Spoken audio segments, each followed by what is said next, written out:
안녕하세요. 반갑습니다. 최진석입니다. 최근 택시 운전사라는 영화를 참 감명 깊게 봤는데요. 저는 86년생이라 그 당시의 삶을 직접적으로 경험해 보지는 못했습니다. 에? 제가 86년생으로 보이지 않으신다고요? 외모는 나이 들어 보이지만 가수 이승기 씨랑 동갑이에요. 그 시대를 살아오지는 못했지만 영화나 사진, 직접 경험했던 사람들의 이야기를 통해 느낄 수 있습니다. 그 당시의 삶이 얼마나 절박했으며 민주주의라는 숭고한 가치를 위해 자신의 모든 것을 버려야만 했던 것을요. 이 위대한 역사를 다시 한번 느끼며 제 이야기를 시작하고자 합니다. 그렇다면 어떻게 느끼느냐? 바로 그 당시 시민들이 많이 불렀던 아침 이슬을 바이올린으로 연주하겠습니다. 선율을 들으시면서 여러분들도 80년대 광주시청으로 돌아가 민주화 영웅의 마음을 안아주세요.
네, 여러분들께서는 연주를 들으시면서 80년대의 광주가 보이셨나요? 그리고 민주화 영웅들의 마음을 보았나요? 역사를 지식으로 배우는 것보다 더 중요한 것은 그때 사람들이 느꼈던 마음을 공감해 보는 것이라 생각합니다. 저는 연주를 하며 두려움이 느껴졌습니다. 지금은 역사가 5.18을 위대했다고 기록하지만 당시에는 이게 성공할지 실패할지 알 수가 없었을 것입니다. 불확실하다는 것이죠. 성공하면 남는 것은 민주주의를 이루어냈다는 자부심 하나이고 실패한다면 모든 것을 잃을지도 모르는 상황이었습니다. 그런데도 불구하고 담대하게 길을 걸어 나섰던 분들이 이 땅에 계셨기에 대한민국에 살고 있는 한 청년으로서 감사함과 행복감이 느껴집니다. 저는 광주에서 민주화 운동을 해야 했던 시대의 사람은 아니지만 살아오며 민주주의와 투표의 가치가 매우 소중하다고 여겼던 적은 있습니다. 그래서 그 이야기를 통해 이 다정다감 토크 강연을 진행해 나가도록 하겠습니다. 독재 타도를 외치던 시간을 지나 대한민국 외치던 2002년 월드컵 시기로 갑니다.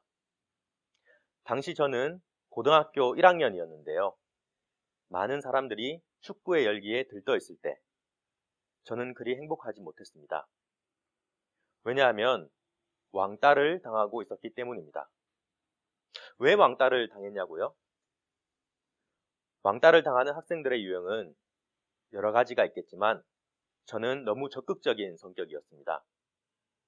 선생님께서 시키시는 일이라면 제가 하겠습니다 하며 항상 먼저 나서는 학생이었습니다. 여러분들은 이런 학생을 보면 어떤 생각이 드시나요? 네. 긍정적인 느낌으로 보이신다고요? 네. 이쪽 분은, 네. 부정적으로 보이신다고요?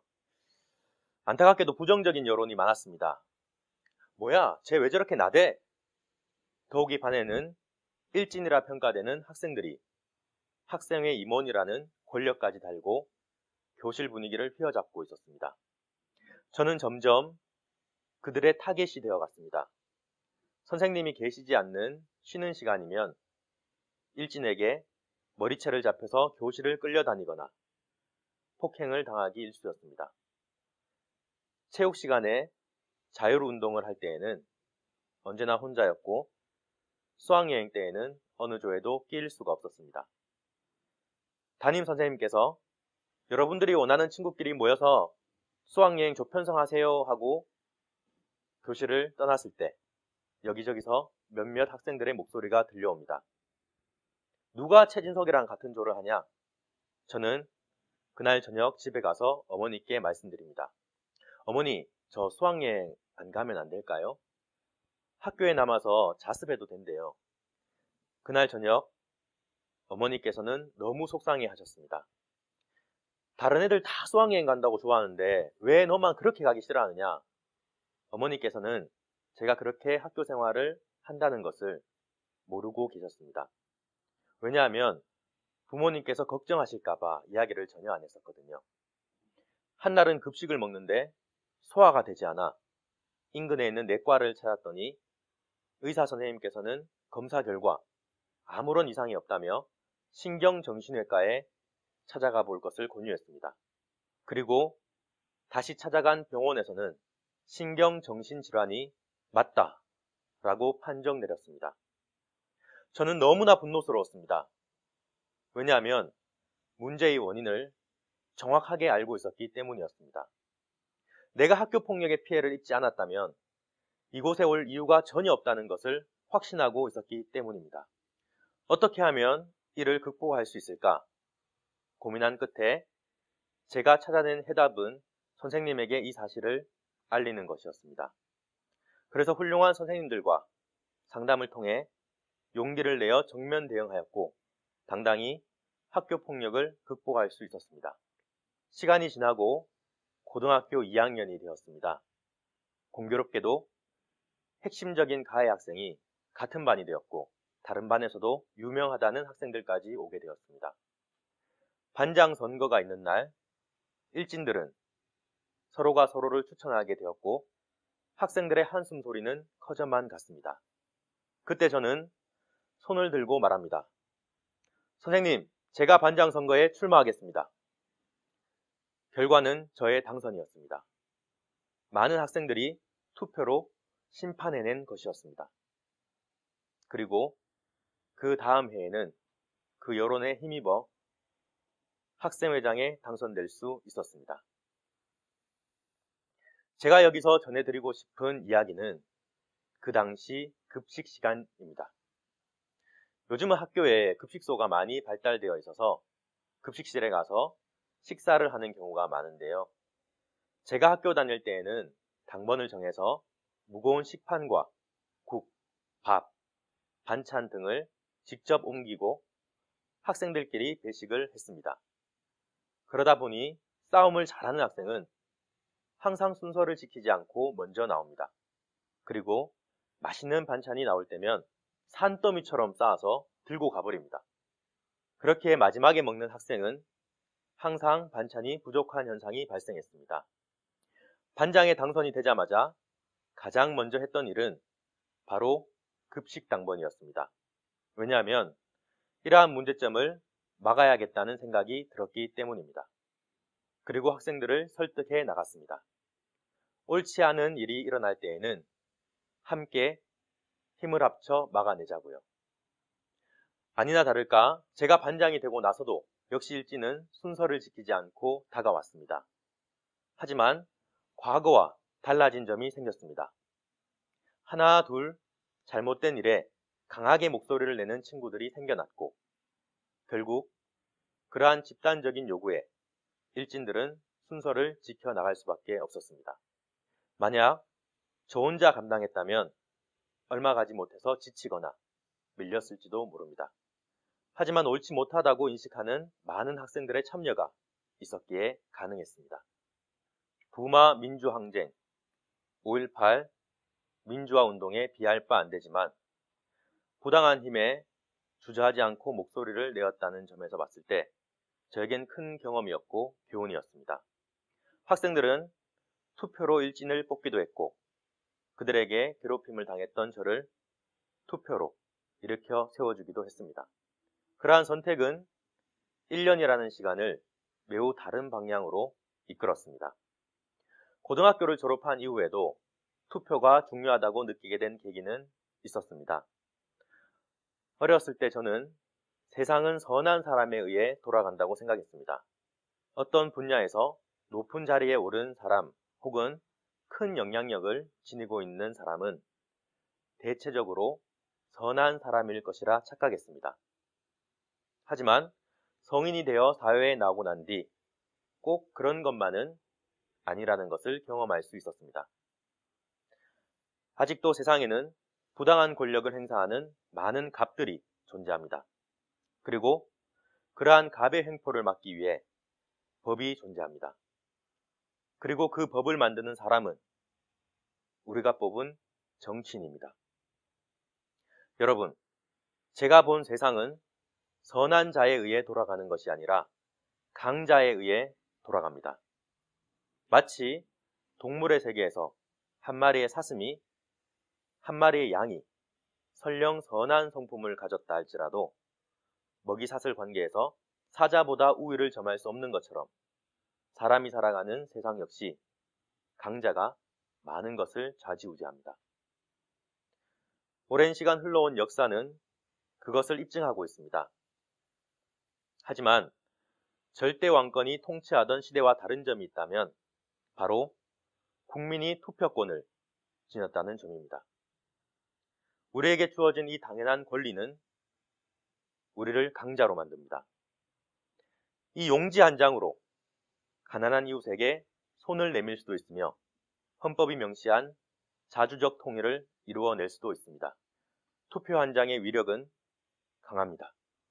그렇기에 내 지역의 출마자가 어떤 사람인지 그리고 어떤 길을 걸어왔는지 무한한 관심을 가져야 합니다. 당선된 사람은 공약을 제대로 이행하고 있는지, 진정 국민을 위해 일하고 있는지 유권자로서 늘 감시해야 합니다. 더 나아가서는 민주주의 사회에서 투표뿐만 아니라 선거에 직접 출마할 수 있는 권한까지 있습니다. 대한민국에서는 만 25세 이상의 나이가 되면 국회의원 선거와 지방선거에 도전할 수 있습니다. 그래서 자신의 주장과 정책을 당당하게 펼치고 유권자들에게 평가받을 수도 있다는 것을 꼭 기억해 주세요. 민주주의의 눈은 구성원들의 관심입니다. 민주주의의 심장은 구성원들의 참여입니다. 볼 수 없다면 방향을 찾기 어렵고 심장이 없다면 생존할 수가 없습니다. 관심 없는 참여는 민주주의를 위험한 길로 빠뜨릴 수 있으며 참여 없는 관심은 민주주의를 숨쉬게 할 수 없습니다. 세상을 바라보는 관심과 세상을 움직이는 뜨거운 참여로 민주주의 가치를 실현시켜 나간다면 권력은 국민을 두려워하게 될 것입니다. 권력은 국민을 섬기게 될 것입니다. 권력의 진정한 강자는 국민이 될 것입니다. 지금까지 관심과 참여의 힘에 대해 말씀드린 최진석이었습니다. 감사합니다.